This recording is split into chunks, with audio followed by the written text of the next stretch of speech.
Dear friends, ನಮಸ್ಕಾರ. ಸ್ನೇಹಿತರೆ, ಕರ್ನಾಟಕದ ನಕಾಶೆಯನ್ನು ಒಮ್ಮೆ ಕಣ್ಣು ಹಾಯಿಸಿ ನೋಡಿ. ಹಸಿರು ಹೊದಿಕೆಯ ನದಿಗಳು, ರೈತರ ಹಾಡುಗಳು, ಹೊಲಗದ್ದೆಗಳ ಸೌಂದರ್ಯ ಎಲ್ಲವೂ ಹೌದು. ಆದರೆ ಅದೇ ನದಿ ಒಂದು ರಕ್ತದ ಒಡವಿನಲ್ಲಿ ನರಳಿದೆ ಎಂದರೆ ನೀವು ನಂಬಲೇಬೇಕು.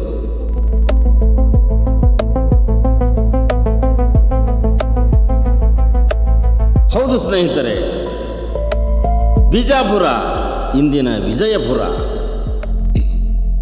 ಮತ್ತು ಕಲಬುರಗಿ ಜಿಲ್ಲೆಗಳ ಗಡಿಯಲ್ಲಿ ಹರಿಯುವ ಭೀಮಾ ನದಿಯ ಪಾತ್ರ ಕನ್ನಡಿಗರ ನಾಡಿನ ಅತಿ ಕರಾಳ, ಅತಿ ಕ್ರೂರ ಭೂಗತ ಲೋಕದ ಕಥೆ ಇರುವ ಜಾಗವೇ ಈ ಭೀಮಾ ತೀರ.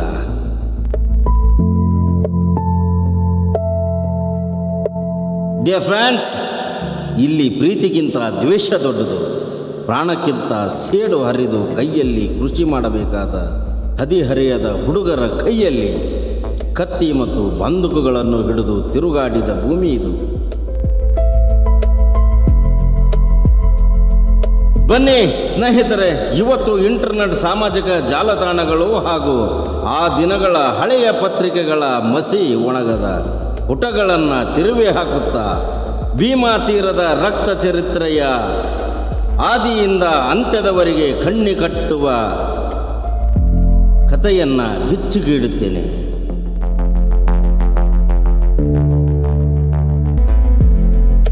ಎಲ್ಲೋ ಹುಟ್ಟಿದ ಕಿಡಿ ಹೆಣವಾಗಿ ಬಂದು ಬಿದ್ದಿದ್ದು ಭೀಮಾ ತೀರದಲ್ಲಿ.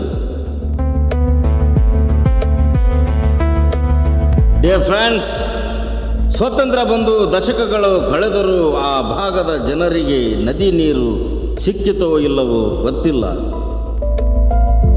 ಆದರೆ ವೈಷಮ್ಯ ಮಾತ್ರ ಮೊಳಕೆ ಒಡೆಯಿತು.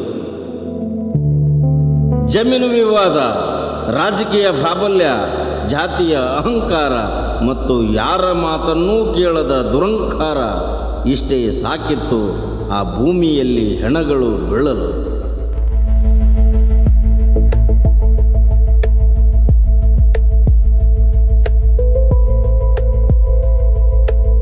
ಒಂದು ಊರಲ್ಲಿ ಯಾವುದೋ ಒಬ್ಬ ದೊಡ್ಡ ಮನುಷ್ಯನ ಮೇಲೆ ಹಲ್ಲೆಯಾಗುತ್ತೆ. ಆತ ತನ್ನ ಕುಟುಂಬದ ಹರಿಯನಾದ ಯುವಕನನ್ನು ಎಬ್ಬಿಸುತ್ತಾನೆ.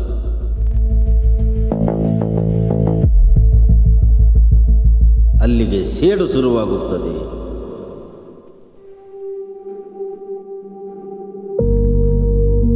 ನನ್ನಪ್ಪನನ್ನ ಕೊಂದವನನ್ನು ನಾನು ಸುಮ್ಮನೆ ಬಿಡುವುದಿಲ್ಲ ಎಂಬ ರಕ್ತದ ಋಣ ಆ ಮಣ್ಣಿನಲ್ಲಿ ಬೇರೂರುತ್ತದೆ. ಅಂದಿನ ಕಾಲದ ರಾಜಕೀಯ ನಾಯಕರು ತಮ್ಮ ಬೇಳೆ ಬೇಯಿಸಿಕೊಳ್ಳಲು ಈ ರೌಡಿಗಳನ್ನು ಬೆಳೆಸಿಕೊಂಡರು. ರಾಜಕಾರಣಿಗಳ ಕೃಪಾ ಕಟಾಕ್ಷೆಯಿಂದ ಹುಟ್ಟಿಕೊಂಡ ಗುಂಪುಗಳು ಕಾಲಕ್ರಮೇಣ ಸ್ವಂತ ಸಾಮ್ರಾಜ್ಯವನ್ನೇ ಹುಟ್ಟಿ ಹಾಕಿದವು.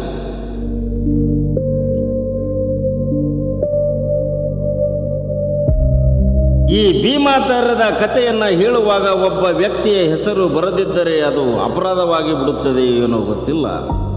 ಆತನ ಹೆಸರೇ ಚಂದಪ್ಪ ಹರಿಜನ.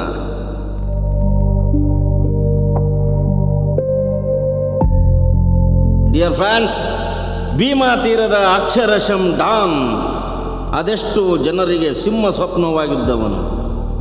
ಆತನ ಹೆಸರು ಕೇಳಿದರೆ ಸಾಕು, ಆ ಭಾಗದ ಊರುಗಳಲ್ಲಿ ಬಾಗಿಲುಗಳು ಹಾಕಿಕೊಳ್ಳುತ್ತಿದ್ದವು.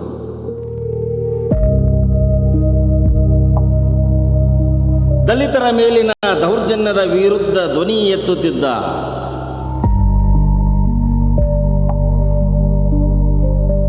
ಕಾಲಕ್ರಮೇಣ ತಾನು ಒಂದು ಕ್ರೂರ ಸಾಮ್ರಾಜ್ಯದ ಚಕ್ರವರ್ತಿಯಾದ.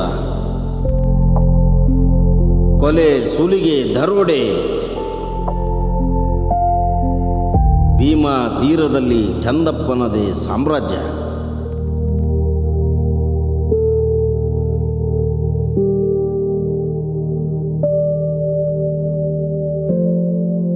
ಪೊಲೀಸರಿಗೆ ಆತನನ್ನ ಹಿಡಿಯುವುದು ಒಂದು ದೊಡ್ಡ ಸವಾಲಾಗಿತ್ತು.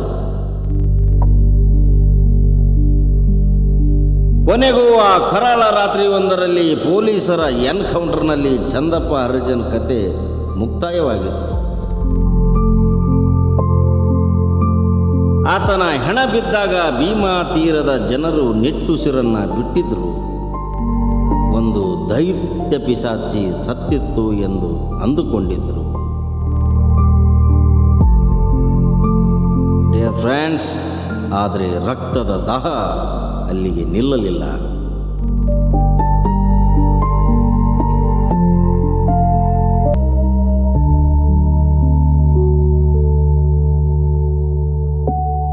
ಚಂದಪ್ಪ ಹೋದರೇನಂತೆ, ಆತನ ಜಾಗವನ್ನು ತುಂಬಲು 100 ಜನ ಹುಟ್ಟಿಕೊಂಡಿದ್ದರು.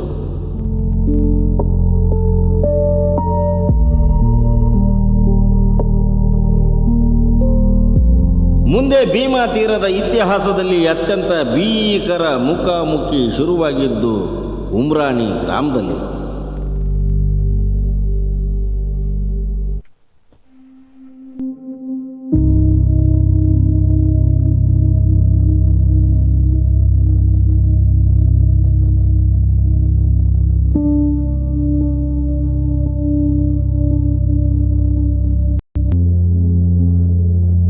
ಅತ್ಯಂತ ಭೀಕರ ಮುಖಾಮುಖಿ ಶುರುವಾಗಿದ್ದು ಉಮ್ರಾಣಿ ಗ್ರಾಮದಲ್ಲಿ.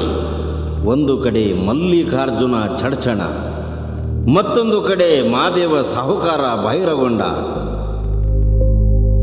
ಈ ಎರಡು ಗುಂಪುಗಳ ನಡುವೆನ ಹಗೆತನ ಹೇಗಿತ್ತಪ್ಪ ಅಂದರೆ, ಹಗಲು ರಾತ್ರಿ ಎನ್ನದೆ ಗುಂಡಿನ ಸದ್ದು ಕೇಳಿಸ್ತಿದ್ವು. ಯಾರು ಯಾವಾಗ ಸತ್ತು ಹೋಗ್ತಾರೋ ಸಾಯ್ತಾರೋ ಎಂಬ ಭೀತಿಯಲ್ಲೇ ಜನ ಬದುಕ್ತಿದ್ರು. ಮದುವೆ, ಜಾತ್ರೆ, ಹಬ್ಬಗಳಿಲ್ಲ, ಕೇವಲ ಮಸಣದ ಮೌನ.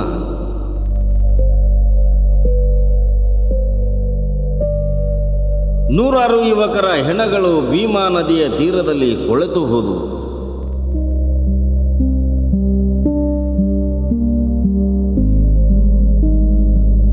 ತಾಯಂದಿರು ತಮ್ಮ ಮಕ್ಕಳ ಹೆಣಗಳನ್ನು ಎದೆ ಮೇಲೆ ಹಾಕ್ಕೊಂಡು ಹೊತ್ತ ಕಣ್ಣೀರು ಮಣ್ಣಿನಲ್ಲಿ ಇಂದಿಗೂ ಇಂಗಿ ಹೋಗಿಲ್ಲ.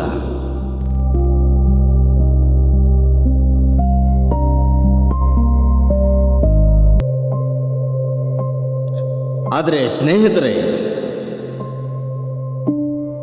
ಯಾವುದೇ ಕೆಟ್ಟದ್ದಕ್ಕೂ ಒಂದು ಅಂತ್ಯವಿರಬೇಕಲ್ವೇ?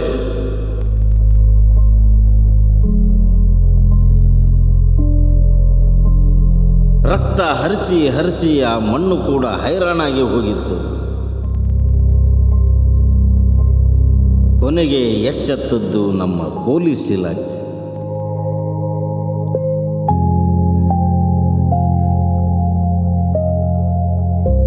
ಆ ದಿನಗಳಲ್ಲಿ ಖಡಕ್ IPS ಅಧಿಕಾರಿಗಳು ಭೀಮಾ ತೀರಕ್ಕೆ ಕಾಲಿಟ್ಟರು. ಕೇವಲ ಲಾಠಿ ಚಾರ್ಜ್ ಅಲ್ಲ, ಅಲ್ಲಿನ ಜನರ ಮನಸ್ಸುಗಳನ್ನು ಬದಲಾಯಿಸುವ ಪ್ರಯತ್ನವನ್ನು ನಡೆಸಲಾಯಿತು. ಹಿರಿಯ ಪೊಲೀಸ್ ಅಧಿಕಾರಿ ಅಲೋಕ್ ಕುಮಾರ್ ಅವರ ಸಾರಥ್ಯದಲ್ಲಿ ದಶಕಗಳಿಂದ ಪರಸ್ಪರ ಕತ್ತಿ ಹಿಡಿದುಕೊಂಡು ನಿಂತಿದ್ದ ಚಡಚಣ ಮತ್ತು ಬೈರಗೊಂಡ ಕುಟುಂಬಸ್ಥರ ಪ್ರಮುಖರನ್ನು ಒಂದೇ ವೇದಿಕೆಗೆ ಕರೆಯಲಾಗಿತ್ತು. ದೇವರ ಮುಂದೆ, ಹಿರಿಯರ ಮುಂದೆ ಸಾಕ್ಷಿಯಾಗಿ ಊರಿನ ಜನರ ಸಮ್ಮುಖದಲ್ಲಿ ಆ ವೈರಿಗಳು ಕೈ ಕುಲುಕುತ್ತಿದ್ದರು. ಇನ್ನು ಮುಂದೆ ರಕ್ತ ಹರಿಸುವುದಿಲ್ಲ, ಶಾಂತಿಯಿಂದ ಬದುಕುತ್ತೇವೆ ಎಂದು ಪ್ರಮಾಣ ಮಾಡಿದರು.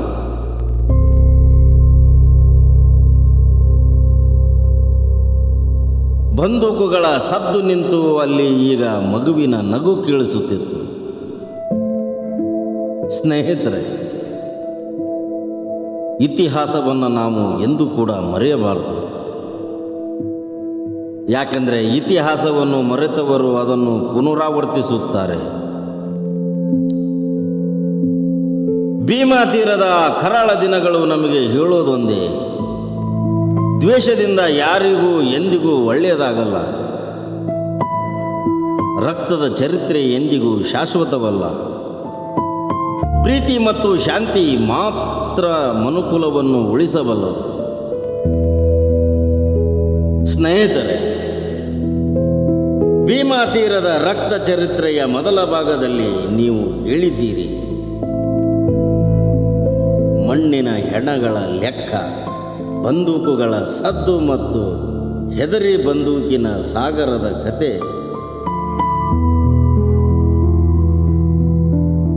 ಆದರೆ ಇವರ ಕತೆ ಇಲ್ಲಿಗೆ ಮುಗಿಯಲ್ಲ. ಆ ರಕ್ತದ ಒಡವಿನಿಂದ ಆಚೆ ಬರಲು ಆ ಜನ ಪಟ್ಟ ಪಾಡು ಇದೆಯಲ್ಲ, ಇದು ನಿಜಕ್ಕೂ ರೋಮಾಂಚನಕಾರಿ.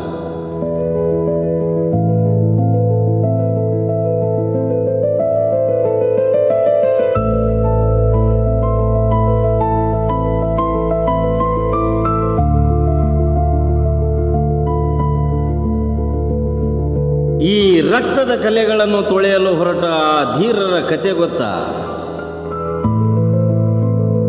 ಬದಲಾದ ಭೀಮಾ ತೀರದ ನೈಜ ಚಿತ್ರಣ ಮತ್ತು ಮರೆಯಲಾಗದ ಕರಾಳ ನೆನಪುಗಳ ಒಳಹೊಕ್ಕು ಕಥೆಯನ್ನ ನಿಮ್ಮ ಮುಂದೆ ಹೇಳು ಹೊರಟಿದ್ದೀನಿ. ಡಿಯರ್ ಫ್ರೆಂಡ್ಸ್, ಭೀಮಾ ತೀರದ ಆ ರೌಡಿಗಳು ಕಾನೂನಿಗಿಂತ ಏನು ದೊಡ್ಡವರಲ್ಲ. ನಮ್ಮ ಮಾತೆ ಕಾನೂನು ಎಂದು ಮೆರೆಯುತ್ತಿದ್ದ ದೊರೆಗಳಿಗೆ ತಕ್ಕ ಶಾಸ್ತಿ ಮಾಡುವಂತಹ ಕಾಲವೊಂದು ಬಂದಿತ್ತು.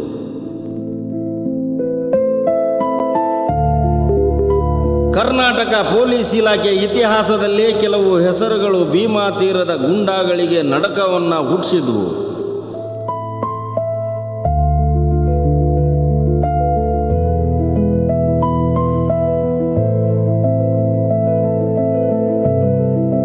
ಎನ್ಕೌಂಟರ್ ಸ್ಪೆಷಲಿಸ್ಟ್ಗಳು ಆ ಮಣ್ಣಿಗೆ ಕಾಲಿಟ್ರು. ಯಾವ ಗ್ಯಾಂಗ್ ಲೀಡರ್ನ ಹೆಸರು ಕೇಳಿದರೆ ಊರೇ ನಡುಗುತ್ತಿತ್ತು. ಅದೇ ಗ್ಯಾಂಗ್ನವರು ಪೊಲೀಸರ ಜೀಪಿನ ಸದ್ದು ಕೇಳಿದ ಕೂಡಲೇ ಅಡಗಿಕೊಳ್ಳುವಂತಹ ಪರಿಸ್ಥಿತಿ ಬಂದಿತ್ತು.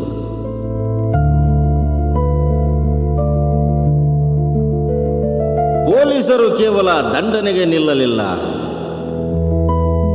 ಬದಲಿಗೆ ಭೂಗತ ಲೋಕದ ಬೆನ್ನೆಲುಬನ್ನಿ ಮುರಿದರು.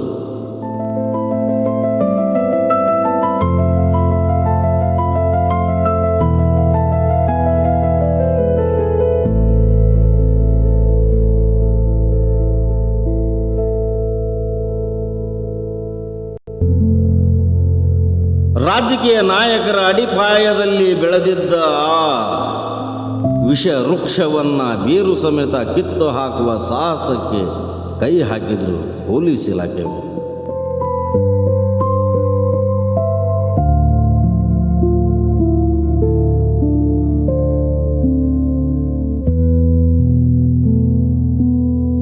ಗುಂಡಿಗೆ ಗುಂಡೇ ಉತ್ತರ ಎಂಬಂತಿದ್ದ ಆ ಕಾಲದಲ್ಲಿ ಕಾನೂನಿನ ಕಠಿಣ ಹಸ್ತದ ಮುಂದೆ ದೊಡ್ಡ ದೊಡ್ಡ ದೊರೆಗಳು ತಲೆ ಬಾಗಲೇಬೇಕಾಗಿತ್ತು.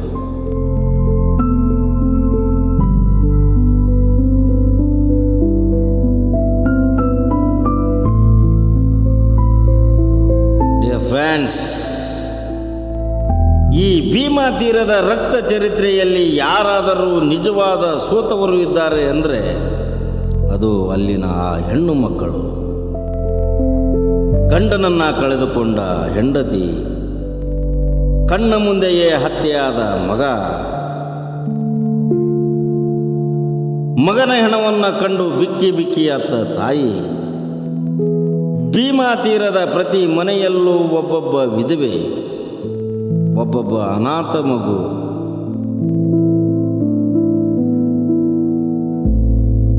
ನನ್ನ ಮಗ ದೊಡ್ಡವನಾಗಿ ನಮ್ಮ ಕುಟುಂಬವನ್ನು ಕಾಪಾಡುತ್ತಾನೆ ಎಂದುಕೊಂಡಿದ್ದ ತಾಯಿಗೆ ಆ ಮಗನ ಹೆಣ ಚೀಲದಲ್ಲಿ ಬಂದಾಗ ಆಕೆಯ ಎದೆಯ ಒಡಲು ಹೇಗಿರಬೇಕಿತ್ತು?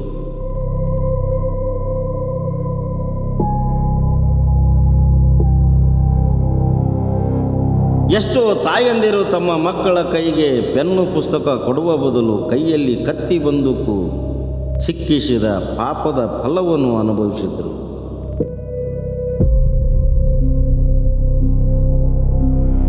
ನಮ್ಮ ಮನೆತನದ ಹಗೆಯನ್ನು ತೀರಿಸು ಎಂದು ಮಕ್ಕಳ ಮನಸ್ಸಿಗೆ ವಿಷಕಾರಿಯಾದಂತಹ ಹಿರಿಯರ ಅಹಂಕಾರ ಕೊನೆಗೆ ಇಡೀ ಕುಟುಂಬವನ್ನೇ ನಾಶ ಮಾಡಿತ್ತು. ಡಿಯರ್ ಫ್ರೆಂಡ್ಸ್, ಇದು ಕೇವಲ ವ್ಯಕ್ತಿಗಳ ಸಾವಲ್ಲ, ಇಡೀ ಒಂದು ತಲೆಮಾರಿನ ವಿನಾಶ. ಆದರೆ ಸ್ನೇಹಿತರೆ, ಕತ್ತಲು ಎಷ್ಟೇ ಕೂಡ ದಟ್ಟವಾದರೂ ಸೂರ್ಯೋದಯವನ್ನು ತಡೆಯಲು ಯಾರಿಂದಲೂ ಸಾಧ್ಯವಿಲ್ಲ. ಹಾಗೆಯೇ ದಶಕಗಳ ಕಾಲ ರಕ್ತದಿಂದ ತೊಯ್ದು ಹೋದ ಭೀಮಾ ತೀರದಲ್ಲಿ ಶಾಂತಿಯ ಹೊಸ ಗಾಳಿ ಬೀಸತೊಡಗಿತ್ತು.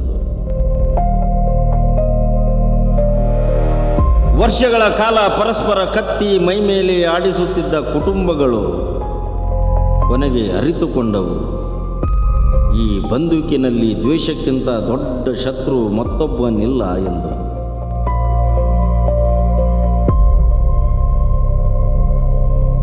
ಹಿರಿಯ ಅಧಿಕಾರಿಗಳ ಸಮ್ಮುಖದಲ್ಲಿ ದೇವರ ಪಾದದ ಬಳಿ ಕೈ ಹಿಡಿದು ಆ ವೈರಿಗಳು ನಿಂತಾಗ ಅಲ್ಲಿ ನೆರೆದಿದ್ದ ಜನರಿಗೆ ನಂಬಲಾಗಲಿಲ್ಲ. ಹೌದಾ, ಇವರೇನಾ ನಮ್ಮನ್ನು ನೊಡಕ ಹುಟ್ಟಿಸಿದವರು ಎಂದು ಆಶ್ಚರ್ಯಪಟ್ಟರು. ಇವತ್ತು ಆ ಭೀಮಾ ತೀರದ ಹಳ್ಳಿಗಳಲ್ಲಿ ಬಂದೂಕಿನ ಸದ್ದು ಕೇಳಿಸುವುದಿಲ್ಲ. ಬದಲಿಗೆ ಸಂಜೆ ವೇಳೆ ರೈತರ ಜಾನಪದದ ಹಾಡುಗಳು, ಮಕ್ಕಳ ಕಲರವ, ಹೊಲಗಳಲ್ಲಿ ಬೆಳೆಯುವ ಜೋಳದ ತೆನೆಗಳ ಸದ್ದು ಕೇಳಿಸುತ್ತದೆ. ರಕ್ತದ ಚರಿತ್ರೆಯನ್ನು ಮರೆತು ನೆಮ್ಮದಿಯ ಬದುಕನ್ನು ಕಟ್ಟಿಕೊಳ್ಳಲು ಆ ಜನರು ಮುಂದಾಗಿದ್ದಾರೆ. ಸ್ನೇಹಿತರೆ, ಇತಿಹಾಸದ ಪುಟಗಳನ್ನು ತಿರುವಿ ಹಾಕಿದರೆ ನಮಗೆ ಸಿಗುವುದು ಕೇವಲ ಪಾಠಗಳು ಮಾತ್ರ. ಭೀಮಾ ತೀರದ ಈ ಕತೆ ನಮಗೆ ಹೇಳುವುದೊಂದೇ, ದ್ವೇಷದ ಬೆಂಕಿಯಲ್ಲಿ ಬೆರೆಯುವರು ಬೇರೆ ಯಾರೂ ಅಲ್ಲ, ನಮ್ಮವರೇ ಆದ ನಾವೇ. ಬಂದೂಕಿನಿಂದ ರಾಜ್ಯವನ್ನು, ಮನಸ್ಸನ್ನು ಗೆಲ್ಲುವ ಸಾಧ್ಯವಿಲ್ಲ. ಪ್ರೀತಿಯಿಂದ ಮಾತ್ರ ಎಲ್ಲವನ್ನೂ ಗೆಲ್ಲಬಹುದು ಎಂಬುದು ಭೀಮಾ ತೀರದ ಜನ ತಡವಾಗಿ ಆದರೂ ಅರ್ಥ ಮಾಡಿಕೊಂಡಿದ್ದಾರೆ.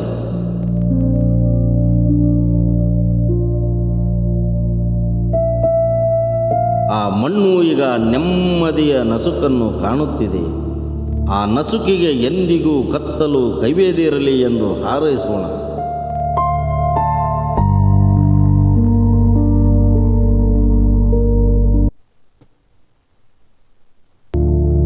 ಸ್ನೇಹಿತರೆ, ಭೀಮಾ ತೀರದ ಕಥೆ ಎಂದರೆ ಕೇವಲ ಮೈಮೇಲಿನ ರಕ್ತಪಾತವಲ್ಲ, ಆ ಮಣ್ಣಿನ ಆಳದಲ್ಲಿ ಹದುಗಿ ಹೋಗಿರುವ ಹಳೆಯ ದ್ವೇಷದ ಬೇರುಗಳು ಎಲ್ಲಿಂದ ಆರಂಭವಾದವು?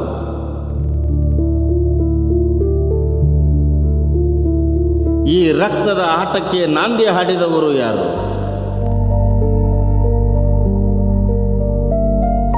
ಆ ಕಾಲದಲ್ಲಿ ಹೆಡೆಯೆತ್ತಿದ ಕುಖ್ಯಾತ ವ್ಯಕ್ತಿಗಳು ಮತ್ತು ಗ್ಯಾಂಗ್ಗಳ ಅಸಲಿ ಹೆಸರುಗಳೇನು?